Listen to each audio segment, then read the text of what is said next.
Greetings, ghouls and ghoulettes. It's your old fiend Corey from the Twin Ports Horror Society. This evening, we are joined by Bill Lindsey. He is the frontman of Minnesota's most outrageous, most gruesome, and most legendary shock rock band, Impaler. Bill, Yeah. thank you for joining us here today. Let's first talk about Impaler's new album, The Great Hereafter, which doesn't seem to want to come up when I hold it up. There it is. There it is. All right. Well, it's in the netherworld, so it's hard to grasp it. Definitely. So, what was it like recording or writing and recording an album during this pandemic? Did that make things a lot easier, or was that a bit harder for you guys compared to how you normally go about everything? Um, yeah, it was different, but in a good way, it helped us focus, because that's all that we had going on. I mean, typically, like we have shows coming up and we're running sets, just running through sets and preparing for shows, and then we'll write a song, as we're going along if somebody's got some stuff. But with this, we said, well, we can't do anything, we can't play any shows, so let's use the time and be productive. Let's set up a time frame for ourselves, have a window for writing. So we're going to write all summer and we're going to record in September. And what we write over the summer is what we'll record. And it turned out really well because we were really productive, got a lot of songs written. Even over the summer months when people were like, trying to take little vacations and things around, the COVID world that we live in. But yeah, so it worked out well in that way. We could really just focus on the writing, and each time we went to practice, we just knew we were going to be writing new material and nailing down the ones that we'd already written, and that's how we went about it. Nice. I imagine it's kind of disappointing putting out an album, not being able to play shows or tour behind it. Was there ever any talk of kind of waiting to put it out until things were different, or was it always the plan to just put it out no matter what? Yeah, we were going to put it out no matter what because it kind of been a while since we put out a full length. We've done a bunch of 7 inch and EP kind of things over, the past several years. So we were really due to release an album, and so we were just going to put it out. And our plan was to kind of have a special early release on Krampusnacht to celebrate that holiday because we always usually do a show every December, Merry Krampus show. And so we weren't able to do that this year. So it just turned out that we got back from the pressings earlier than we thought we were gonna. And so we made it available to people, that follow us on Facebook and stuff. And then the actual release date was February 5th or 6th, whatever that Tuesday was there. But yeah, so that was just always the plan, just to go ahead with it and have it come out because just something for people to listen to while they can't see us, or while we can't be active live. Uh, Hopefully give them a little fix to hold them over. Nice. And where is that available right now? Well, it's through MVD, does all our distribution for us. So they're distributing through MVDentertainment.com. And also it's available on all the downloading stations that you care to use, whether it's Spotify or iTunes or however you go about getting your music that way. So that's how you get it. We have a small amount that we're saving for when we do play shows, so we'll have some available at shows, but the majority of them are at MVD being distributed. So which is nice because that's a big plus, is to have your stuff distributed around the country, and they have a pretty good handle on that stuff. So we're glad to work with them. Excellent. So I know Impaler's been around for somewhere between 30 and 40 years right now. What year exactly did Impaler start? And what was it like starting a band back in the pre-internet days? I think a lot of people don't realize that there was a lot more work that had to be done to start a band and just get things going. Yeah, it was a lot more grassroots back then. We started in 1983, kind of like the late winter, early spring of 83 is when we first got together and cohesively decided all together that this is what we were going to do.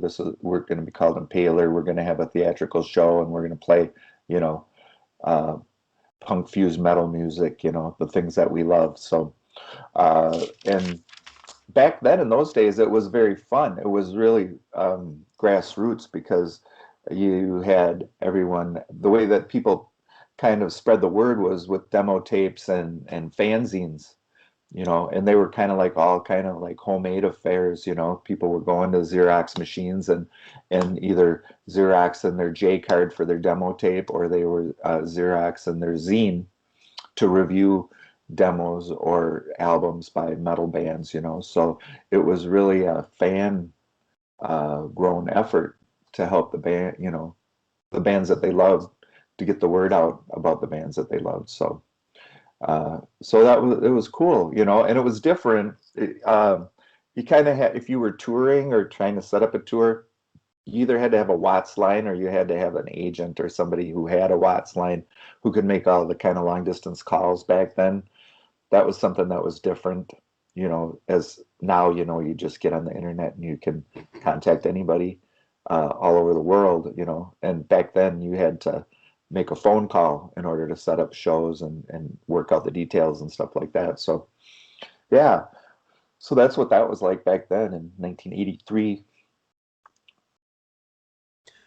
So, kind of going to the stage show here, one thing that I think is definitely commendable is that you guys have never scaled back on your live performance with the stage show, even though that'd be something that would be easy to do.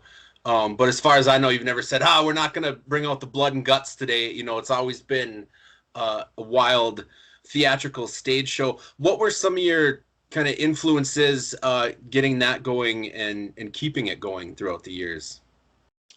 Um, well, thanks for that. Um, well, we were always, right from the get-go influenced with Alice Cooper, Kiss, the Plasmatics, and those types of things, and then the horror movies and comic books and all that kind of stuff. So just kind of melded it all together and came up with what Impaler is. And there were some times where we got a little lazy and things kind of fluctuated, but after that period in the 80s, late 80s, I said, we're not going to do that anymore. We're going to always have a full-on show, a full-on presentation. Because we had stuff when we started out and things started to break and fall apart, and we didn't make things as well as we do now because we've got 30 some years of experience of making props and different things and making them look good. So, things would break and we got lazy and like, oh, let that go to the side. And it was like, and I kind of regretted that a little bit. So after that point, it was just like, it's always going to be full on, this is what an Impaler presentation is. Even our last show that we did, we played an unplugged show at the Minnesota History Center right before everything shut down, and we were in full makeup and we set up, some staging for the little stage that we had to perform on and stuff. So it was fun because I said, if we're going to do this, we're going to do it as Impaler. And so that was the first time we ever did an unplugged show too. So that was pretty interesting. Wow. Yeah, that's got to be something to see. Is there video of that anywhere? Yeah, there was some stuff that was posted. If I think if you just look at, what was it, March? It was early March. It was like almost a year ago. It was just days before they kind of shut everything down. Just Impaler at the Minnesota History Center. I think there's different little clips of things. Or you can look on the Facebook. If you scale back to last March, you'd probably find a couple of the segments on there. Yeah. Nice. So let's see if I can get this one to show up here on camera. No, it wants to disappear. It's ghostly. It is. Rise So of Mutants. Rise of the Mutants. Yeah, I don't know if you get sick talking about this one in this era. No. Probably been asked about it many times, but for those who don't know, that was put out on Combat Records back in 1985, if I'm Correct. correct. Hmm. And that one got a lot of attention from Tipper Gore and the PMRC. Um, Correct. and she made a big deal about that back when she was trying to eliminate rock music and free speech and whatnot. Um, it's kind of crazy to look back on that now. I'll have to put a picture of it on the screen so people can see. Because by today's standards, I mean, some people think that cover might even be kind of tame, but of Uh, course, back then, I mean, it was a big deal. So amongst all that, did you find that really just kind of helped your career with all the publicity, or do you think that really hindered anything at all? no, I always say we laughed all the way to the bank because like once once the authority figures tell you not to be doing something, that you shouldn't have this, that it's taboo, a teenage kid is going to go out and get it, and they did the same thing with comic books back in the 50s. They tried to say that they were um, causing juvenile delinquency and all these crazy things. So that's why they came up with the comic code that was put Yep. on comic books. And it just so happened that, teenagers in the 50s were into comics. And then as time has progressed, teenagers, in the 80s were into heavy metal music, and so they just go and find and get what they want, and we made out really well. you know it was repressed multiple times back when, in the 80s. So, and it's been pressed up twice as a CD as well, so there's quite a few copies floating around in the world. But maybe more I don't know, the vinyls, it's kind of crazy when you see how much people are asking for it. Like, makes me go, whoa, maybe I should have kept some more of those back in the day. But yeah, so I don't mind talking about that album at all, or that time period. It was really a cool time for us, being a new band and just to have all that attention thrust upon us. I mean, we were being shown in video clips with Twisted Sister and Judas Priest and all these bands that we loved, and so it was like, wow, this is awesome. I think maybe the record company was a little bit more worried about things than I was. I didn't think that the PMRC police was going to come to my house or anything like that.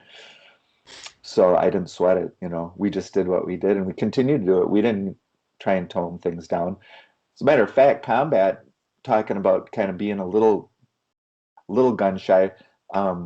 When we released If We Had Brains, the full length after Rise of the Mutants, we had a full on picture which was a pullout, which had us over a girl that we disemboweled, and we were holding the guts and everything, and she was all bloody and dressed in a white nightgown, and they actually cropped that picture so it just shows the band, so you don't see the girl, being disemboweled. So they kind of censored us as well, in the sense that they just didn't want to take that kind of heat from the PMRC. I don't think, you know.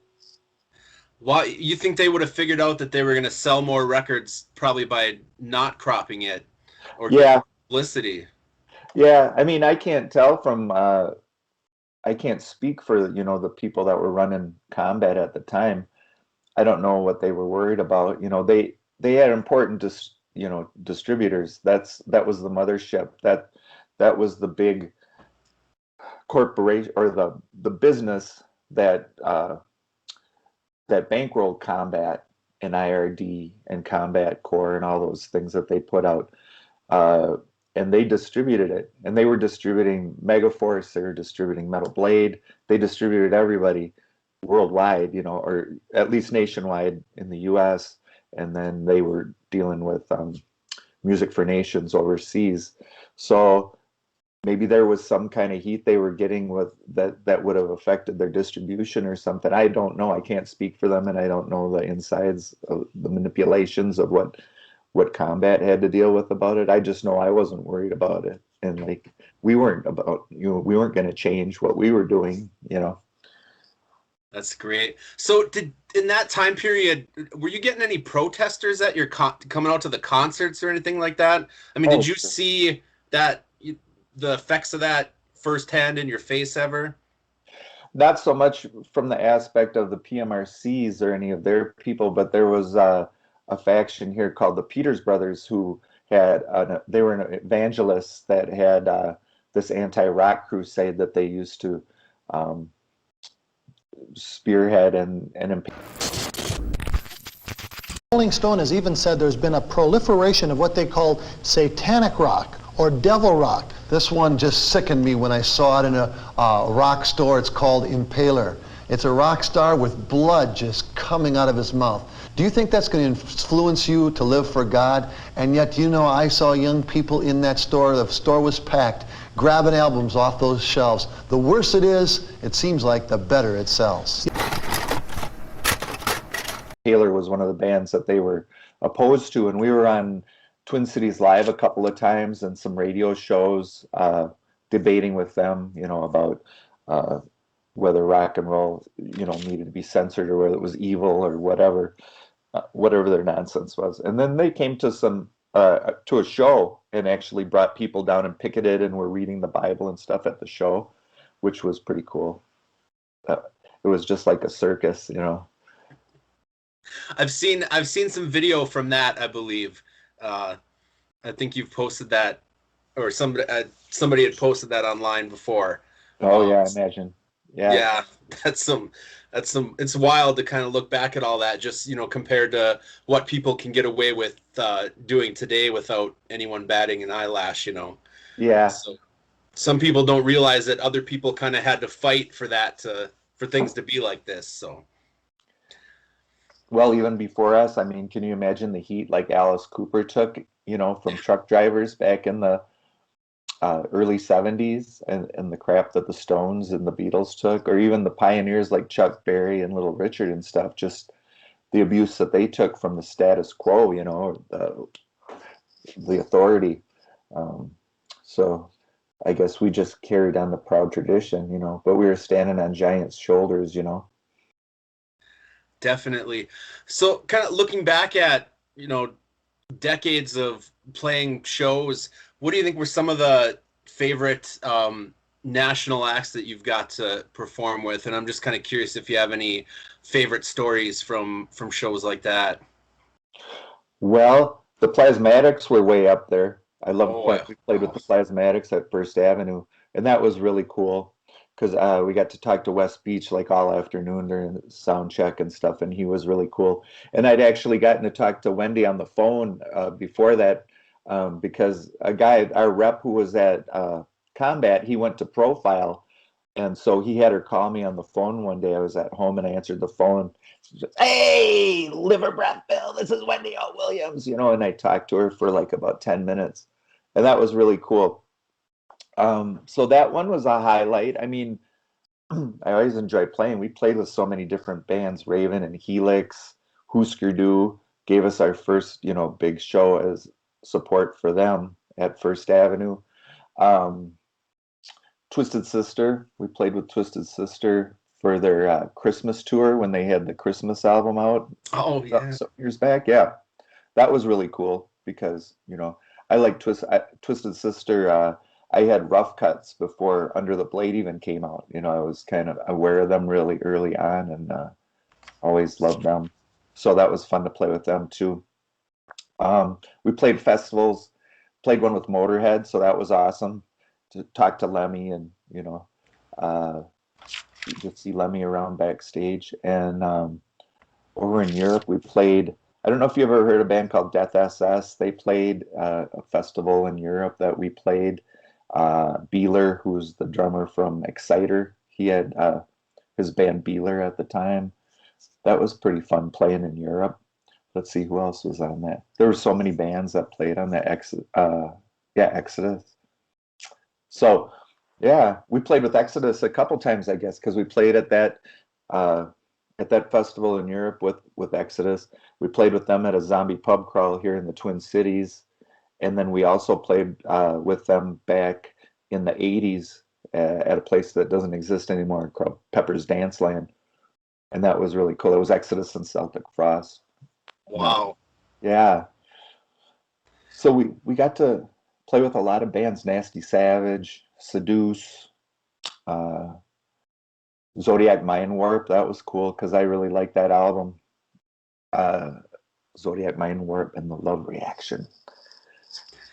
Nice. So I guess kind of going back to the 80s again, when you guys were first playing in Minneapolis, was it hard to find other bands to do shows with that were doing, was there a big like metal scene as well, or were you guys kind of the odd ones out with all Oh the yeah, horror and sci-fi themes and yeah. Well, we're always the odd ones out. Still to this right? day. Still to this day.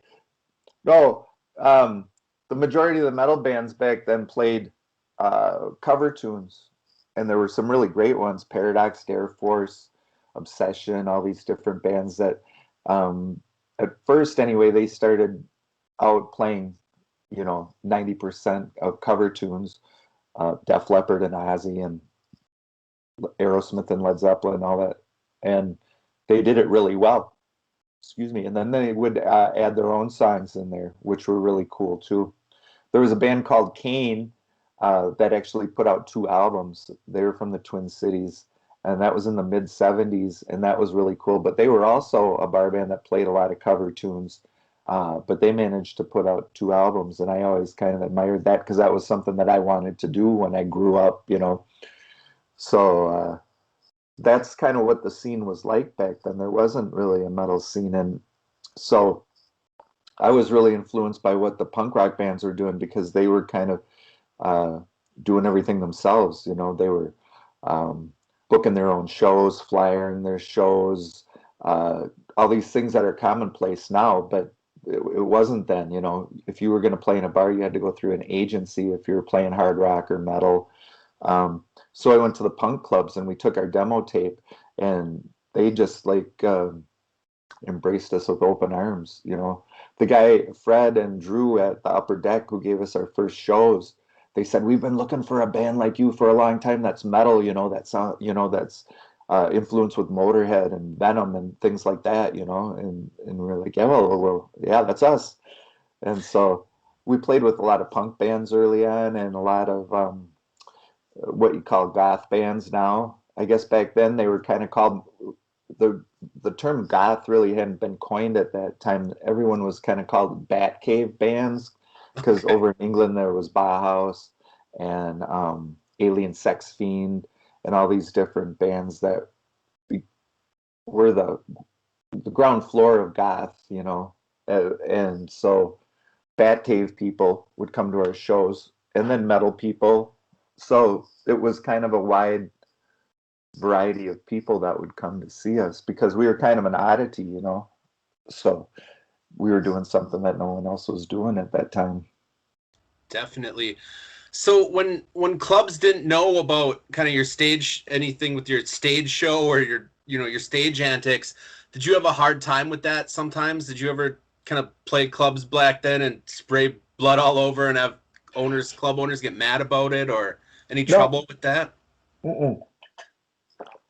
because we never really sprayed around like war. It was kind of always kind of contained on ourselves. I mean, we might have dripped some in some monitors by mistake growing up, but since then, like we've covered everything. Mostly it's the sound men that freak out a little bit if they've never worked with us before because they think that we're going to just vomit blood into the monitors. And it's like, no, we're very professional. We're going to cover everything and we're going to clean everything up.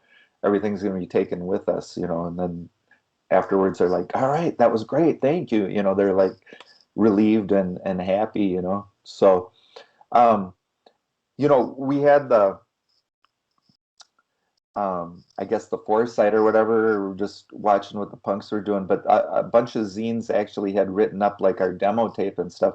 So we actually put together a little press kit, and the press kit kind of explained like, what we do and who we are. And we would, hand that out to bookers with our demo tape at the time too. So they would have some kind of an idea of what we were about. and we got a lot of local press early on. So it wasn't really a secret. Yeah. So it would kind of spell things out for people. So the bookers weren't surprised or anything really. I can't ever think of an instance when they were. Just mostly the sound men would get nervous, until they actually worked with us, then they were good. That's a smart way to go about it, though. Definitely.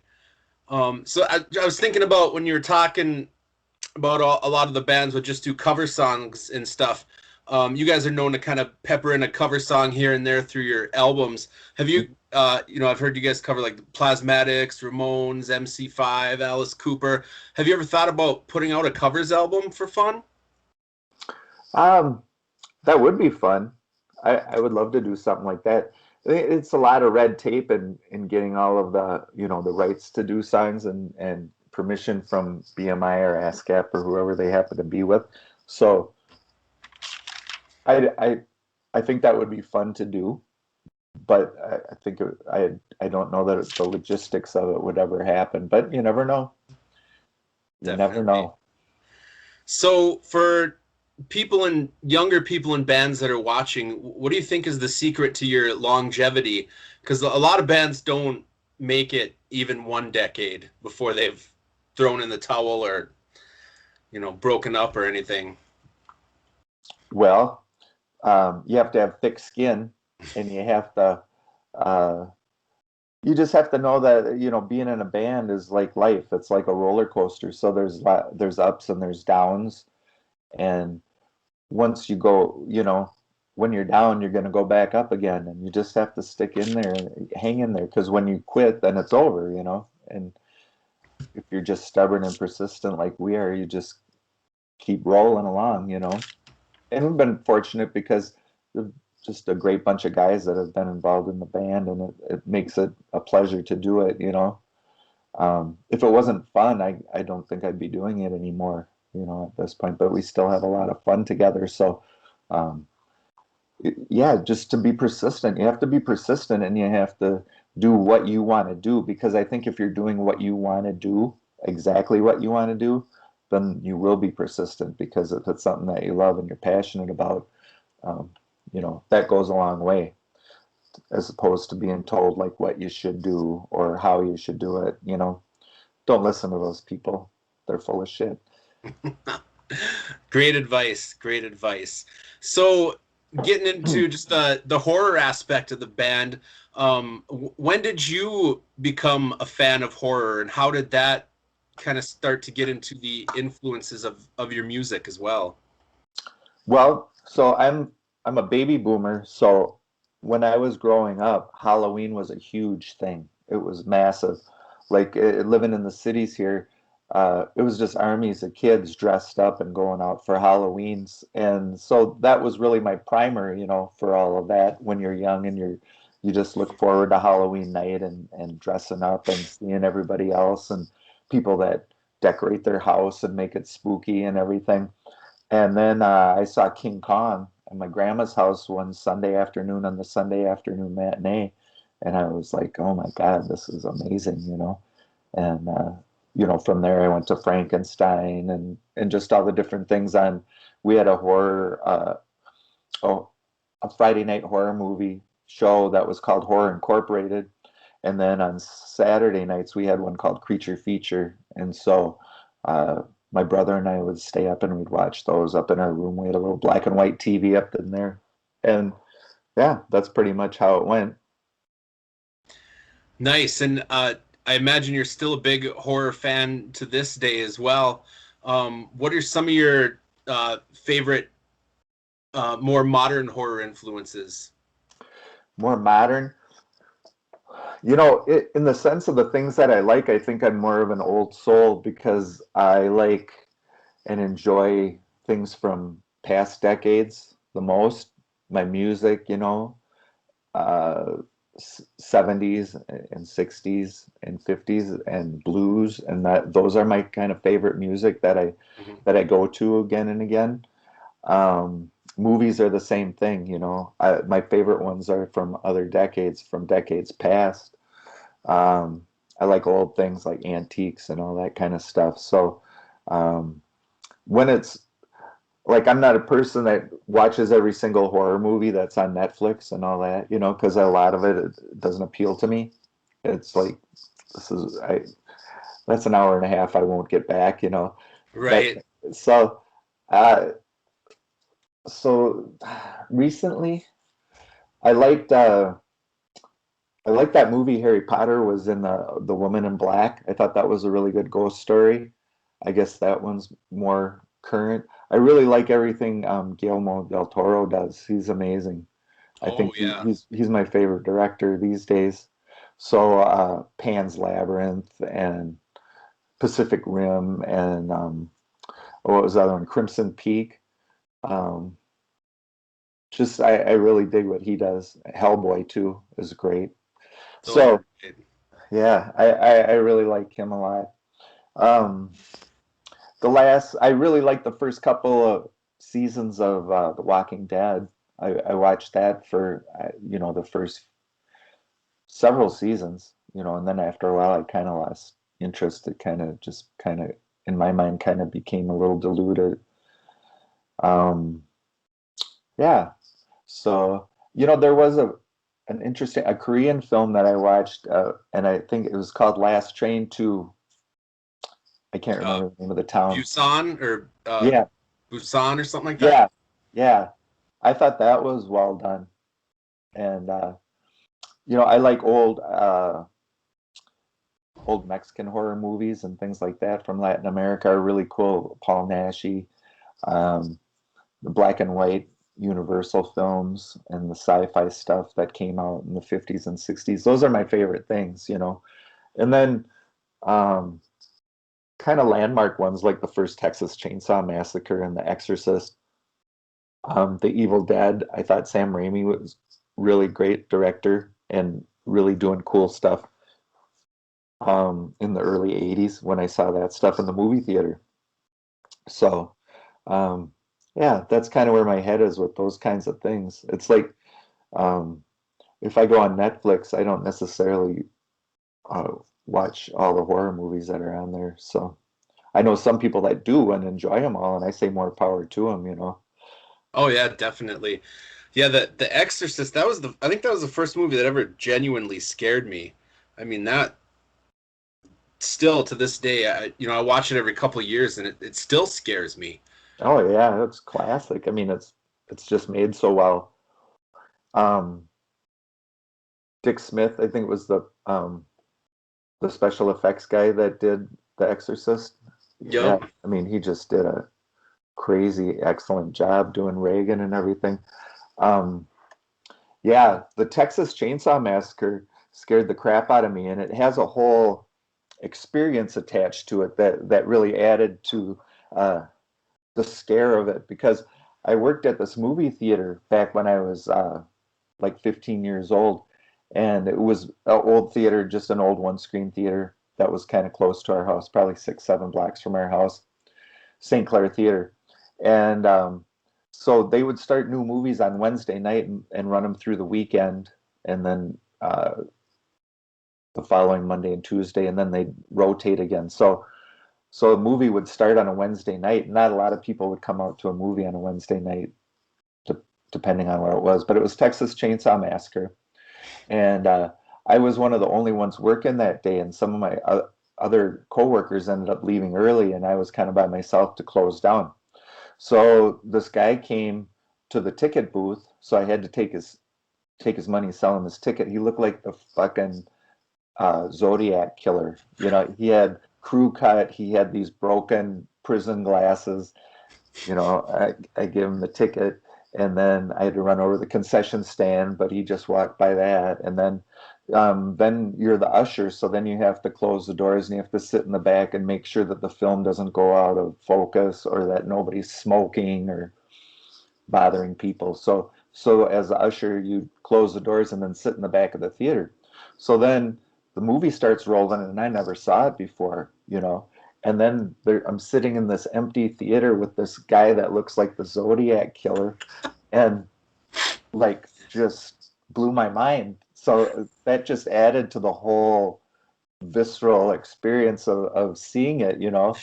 The Hitchhiker. I mean, I don't know why Edwin Neal didn't win an Academy Award for that role. The guy is brilliant, and just the whole thing was great.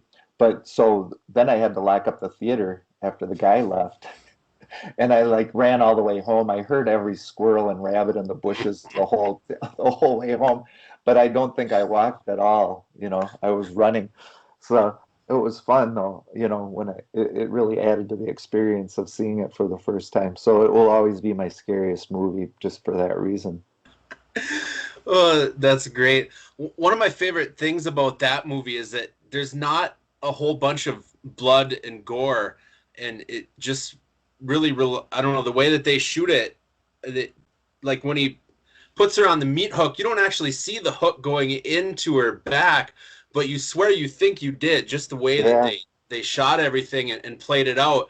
I mean, when you go back and watch it a few times, you're like, this is not as bloody and gory as I seem to think it is in my head.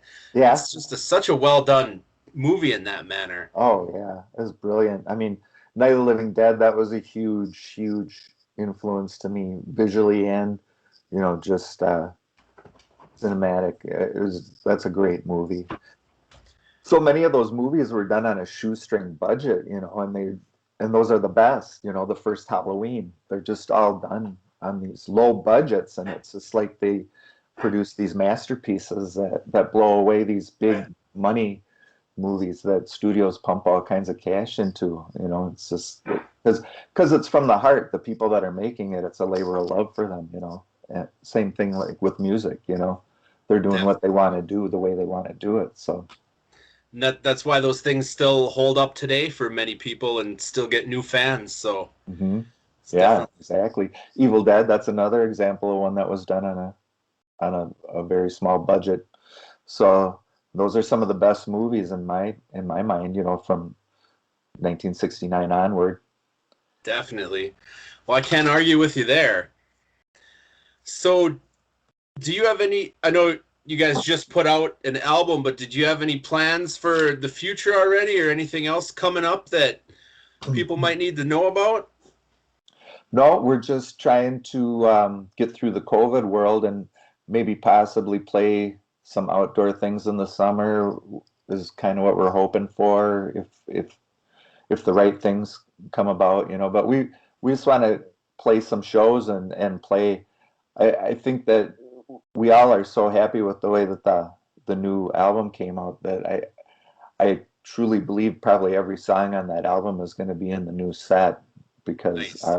yeah, we just had such a good time making that, and everyone was really happy with the way it came out. And we worked at 1459 Studios here in the cities, and Will, the guy who runs it, is just he's a really good, really talented engineer and producer. So it was good.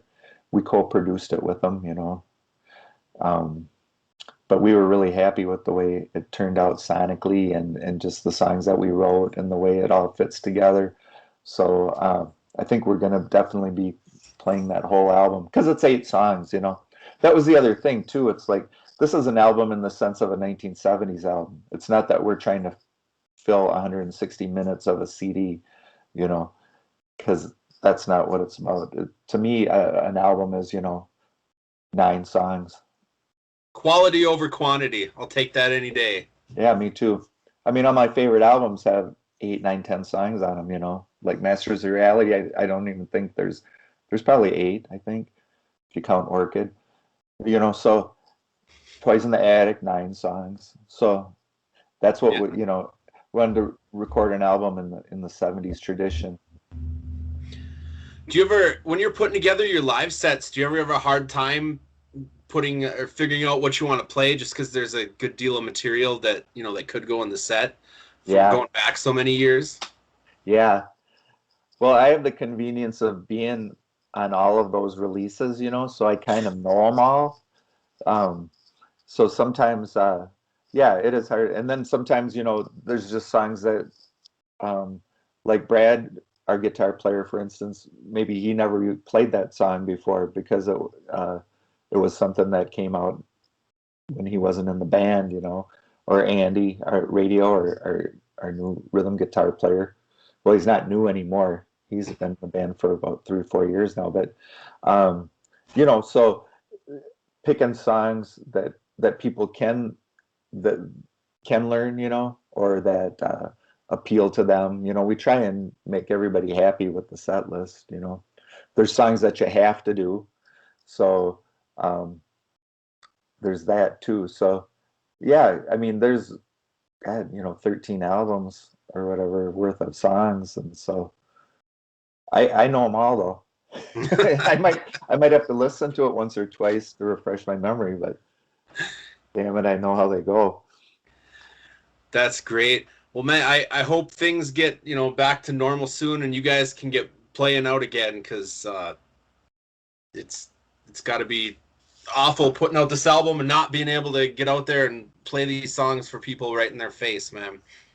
Yeah, the time will come, and it's going to be new to them when they hear us play it. So, you know, because we hadn't played any of it live yet. Well, we did 2 songs in the studio.